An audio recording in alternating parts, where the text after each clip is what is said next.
دوستوں، یہ کہانی ہے پاکستان کے ایک چھوٹے سے ولیج کی، جس کو خدا کی بستی کہتے ہیں۔ یہاں ایک کچے گھر میں دین علی عرف دینو اپنی بیوی اور چھوٹے بیٹے کے ساتھ پرسکون زندگی گزار رہا تھا۔ دن میں کھیتوں میں کام کرتا اور دوپہر کو درخت کے سائے میں پلنگ بچھا کر لیٹ جاتا تھا۔ اپنے بیٹے کو بھی پہلو میں سلاتا تاکہ اس کی بیوی گھر کے کام آسانی سے کر سکے۔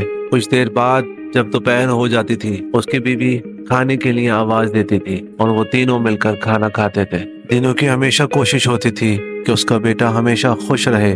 دن بھر جب بھی وقت ملتا وہ اس کے ساتھ کھیلتا اور ہنستا۔ زندگی اپنے پرسکون انداز میں گزر رہی تھی دوستوں، مگر دینوں کی خواہش بھی تھی اپنا پکا گھر۔ ایک دن جب دینوں ہمیشہ کی طرح درخت کے سائے کے نیچے آرام کر رہا تھا، ایک کباڑی وہاں سے گزرا۔ اس کے پاس مختلف پرانی چیزیں تھی، مگر دینوں کی نظر ایک سنگ مرمر کے کتبے پر جا پڑی۔ کتبہ بےحد خوبصورت تھا۔ دینوں نے کباڑی سے قیمت پوچھی، مگر وہ اس کی قوت خرید سے باہر تھی۔ اس نے کباڑی کو کم قیمت کی پیشکش کی، یہ سوچ کر کہ وہ انکار کر دے گا، مگر قدرت کو کچھ اور ہی منظور تھا۔ کباڑی نے وہ قیمت قبول کر لی اور دینوں نے وہ کتبہ خرید لیا۔ اگلے ہی دن دینوں بازار گیا، سنگ مرمر کے پتھر پر اپنا نام لکھوا دیا، دین علی عرف دینو۔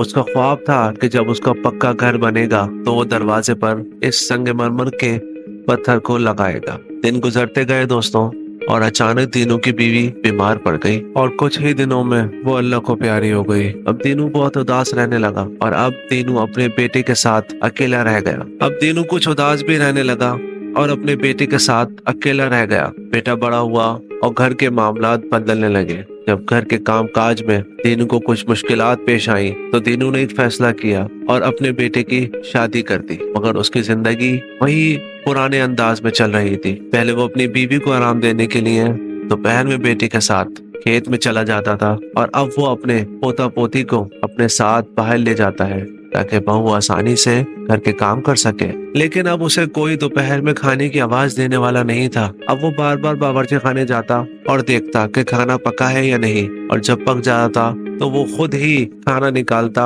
اور خاموشی سے کھا لیتا تھا۔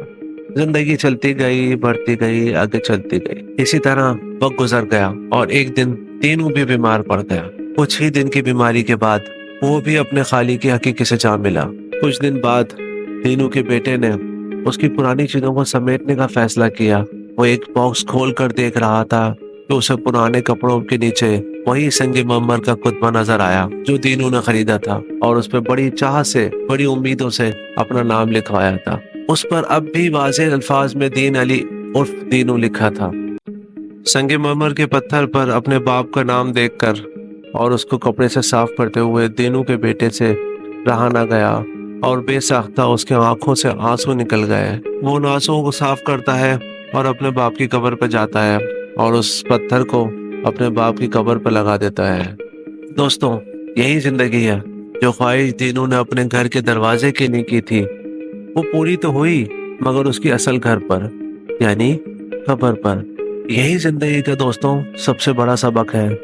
انسان کی ہر خواہش دنیا میں پوری نہیں ہوتی، مگر انسان نیک عمل کرے، لوگوں سے اچھی طرح سے پیش آئے تو آخرت میں اس کا اجر ضرور ملتا ہے۔ دوستوں، زندگی مختصر ہے، اسے نیک کاموں میں گزارنی چاہیے، کیونکہ دنیا کی خواہشات کبھی پوری نہیں ہوتی، مگر عمل کا صلہ ہمیشہ ملتا ہے۔